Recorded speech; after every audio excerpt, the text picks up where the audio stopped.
Tanggal 12 hadir, kita nulisnya tanggal 13. Nah itu kan hafalan, ingatan bisa jadi benar, bisa jadi enggak, walaupun baru sehari. Pernah gak sih kita berpikir dan merenungkan ketika kita menyampaikan pendapat mayoritas para ulama, bahkan seluruh para ulama yang mengifbat, mengakui bahwa nasab Ba'alawi sambung kepada Rasulullah, ulama yang menetapkan Ba'alawi sebagai keturunan Rasulullah, kita sampaikan kepada golongan Imaduddin bin Sarman dan antek-anteknya, selalu ditolak mentah-mentah. Pernah gak sih kita berpikir kenapa sih kok ditolak?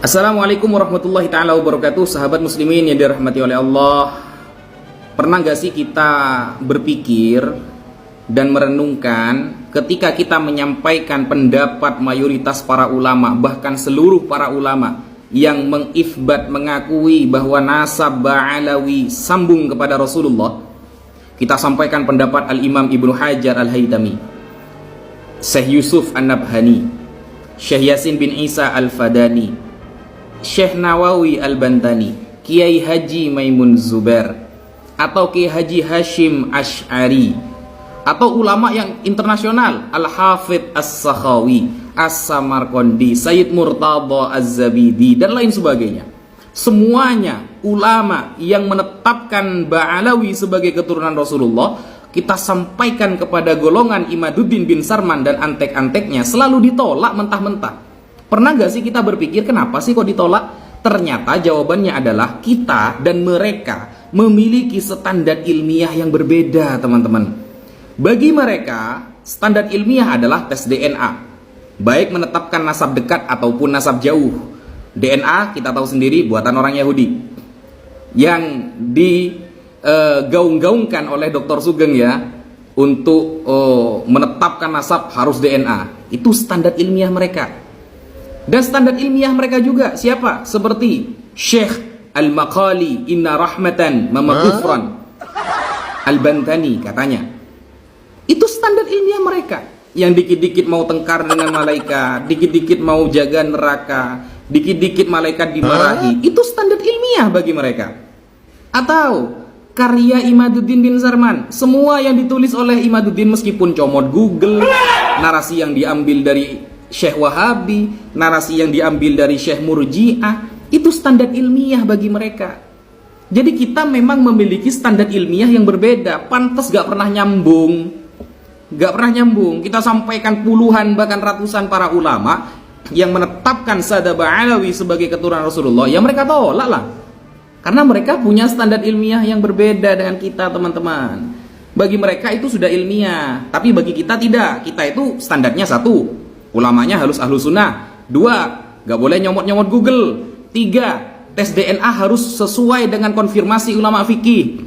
4, harus pendapat yang mayoritas para ulama agar lebih selamat. 5, dan lain sebagainya. Banyak. Dan itu standar kita ya.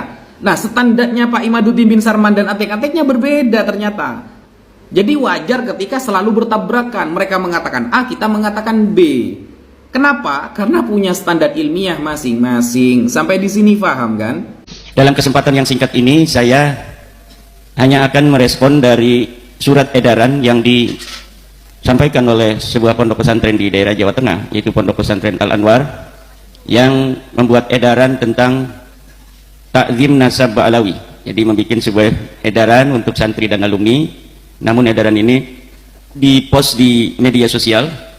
Takdim nasab Bani Alawi dari Pondok Pesantren Al-Anwar 1, pimpinan Gus Najih kalau tidak salah, bahwa berdasar pada penelitian mendalam oleh Lajnah Tarbiyah wa Taskif Pondok Pesantren Al-Anwar, dihimbau dengan sangat bagi seluruh santri, alumni maupun muhibbin untuk tidak turut serta dalam upaya menyebarkan keraguan-keraguan akan kesahihan nasab Bani Alawi sebagai keturunan dari baginda Nabi Muhammad SAW. Hal tersebut setidaknya pada 6 alasan utama. Yang pertama, alasan beliau, alasan daripada edaran dari Pondok Pesantren Al-Anwar ini, bahwa tidak ada ulama yang mensyaratkan kitab sezaman Memang di dalam berbagai macam kesempatan saya sangat jarang sekali mengambil kaul ulama di dalam bagaimana adanya pensyaratan kitab sejaman oleh para ulama-ulama. Kenapa? Karena pensyaratan itu adalah sesuatu yang sangat mutlak, badihi, jadi sesuatu yang sebenarnya tidak usah ada ucapan ulama pun sebuah syahid daripada kitab sejaman akan adanya tokoh di zaman tertentu itu adalah merupakan sebuah keharusan.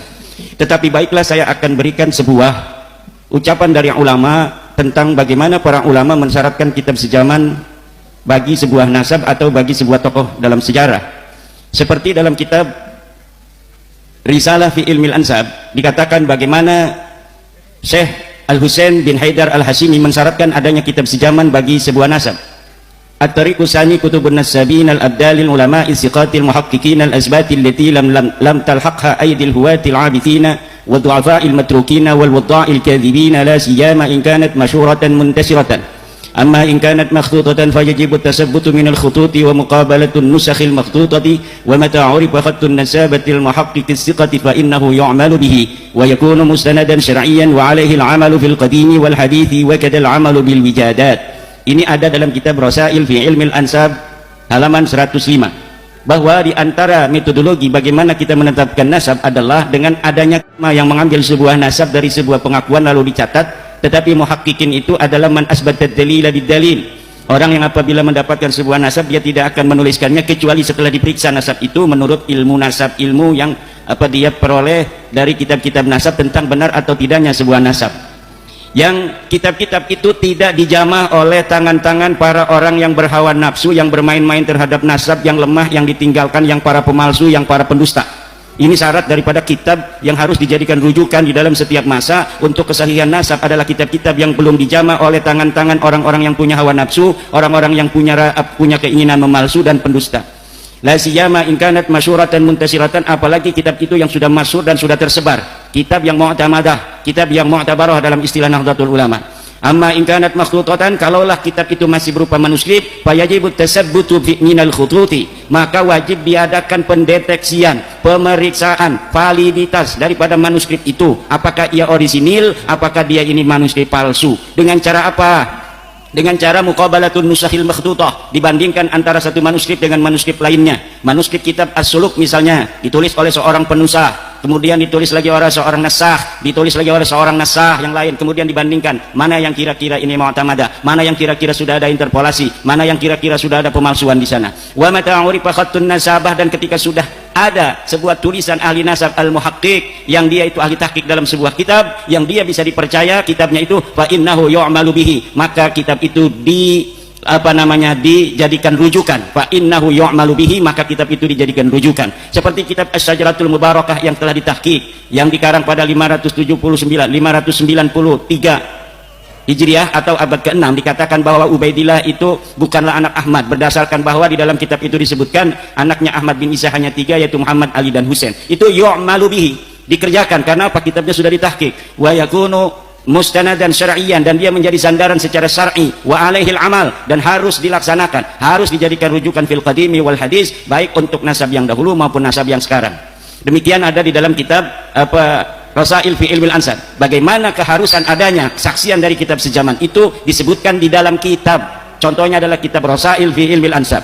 Yang kedua adalah kitab dari Muhammad Mahdi Sayyid Hasan Al-Khurasani, namanya kitab Muqaddimah Al-Muntaqilah At-Talibiyah. Dikatakan di dalam kitab itu bagaimana kitab sejaman itu diperlukan. Sahihun nasabi huwa alladhi sabata 'inda an-nasabina bi syahadati wa qubila 'ala al-masadir an-nasabiyah fa nassa 'alaihi shuyukhun nasabi aw sa'irul ulama'il masyhurina bit taqwa wal wara'i wal amanati fa kana thabitan bil ijma'.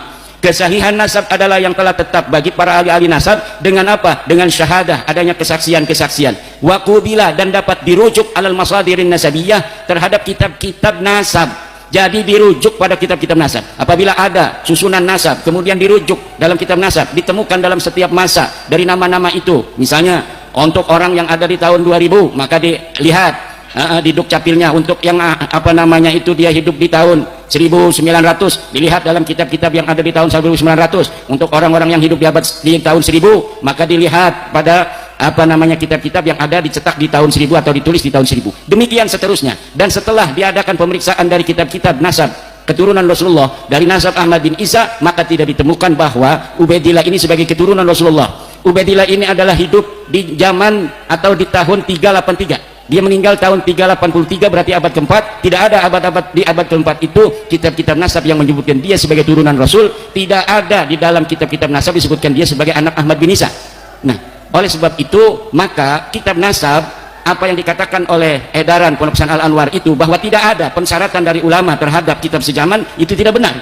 Karena ulama-ulama nasab jarang sekali membicarakan itu, karena memang itu adalah syarat utama yang sangat urgen, sehingga tidak perlu dikatakan. Tetapi untung masih ada ulama yang mengatakan itu. Misalnya orang-orang yang ngaji kitab Tuhfatul Muhtaj nggak bicara lagi hal-hal yang sepele-sepele seperti yang ada dalam kitab Matan Takrib. Tetapi untung di dalam kitab-kitab gede itu masih ada yang bicara tentang furudul wudu dan lain sebagainya, sehingga nanti orang-orang bodoh tidak mengatakan ketika tidak disebutkan berarti itu tidak ada dan lain sebagainya. Ketika tidak disyaratkan berarti tidak menjadi syarat. Itu tidak demikian. Kenapa tidak disebutkan menjadi syarat? Karena memang itu syarat utama yang tidak perlu lagi disebutkan. Kalau saya ingin dikatakan saya hadir pada tanggal 12 November 2023 di Pondok Pesantren Buntet, maka saya harus mempunyai saksi internal dan saksi eksternal. Saksi internal saya adalah tadi saya foto-foto selfie. Saksi eksternalnya adalah youtuber-youtuber ini yang merekam keberadaan saya di Pondok Pesantren An-Nadwa Buntet. Kemudian setelah 100 tahun lagi, apabila ada orang mengatakan bahwa Imaduddin Usman berada di Buntet, maka ini bisa dirujuk benar ataukah tidak. Ketika dilihat di dalam tulisan-tulisan orang yang hari ini hadir, kemudian dia mencatat di dalam buku-bukunya bahwa saya menghadiri pada tahun 2023 tanggal 12 November di Pondok Pesantren Buntet, saya hadir di sana dalam acara Kongres 1 Perjuangan Wali Songo dan dihadiri oleh Ki Haji Imaduddin Usman Al-Bantani, maka itu sudah menjadi data sezaman karena ditulis oleh orang yang hadir pada saat saya hadir di sini. Itu namanya data primer. Kalau misalnya nulisnya besok, itu sudah data sekunder. Tanggal 12 hadir, kita nulisnya tanggal 13. Nah, itu kan hafalan, ingatan bisa jadi benar, bisa jadi enggak, walaupun baru sehari.